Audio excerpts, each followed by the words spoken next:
বনমালীপুরের flowers ক্লাবের এবার দুর্গাপূজার বাজেট ৬৫ লক্ষ টাকা। তারা এবার এক টুকরো অযোধ্যা থিম নিয়ে মণ্ডপ তৈরি করবে।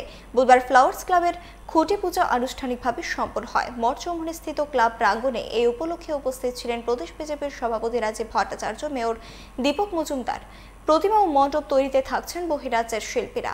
অযোধ্যার রাম মন্দিরের থিম দর্শকদের মন জয় করবে বলে আশা প্রকাশ করেন রাজীব ভট্টাচার্য। রাজ্যে যারা বসবাস করি, আমাদের কাছে সবচেয়ে বড় প্রধান উৎসব হচ্ছে এই শারদীয়া দুর্গা উৎসব।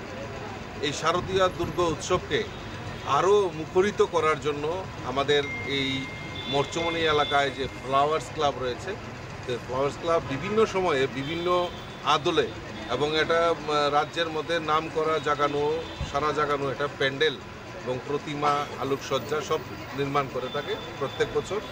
এই বছরও তারা কম যায়নি।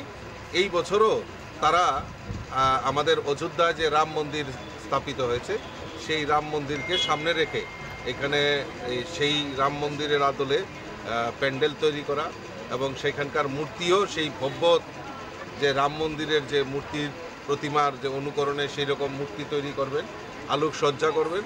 তো সেই ব্যাপারে আজকে বিশেষ একটা অনুষ্ঠানের মাধ্যমে তার খুঁটি পূজা, কাঠামকিলি এই অনুষ্ঠানগুলি আচারবিধি মেনে সেইগুলি করা হয়েছে।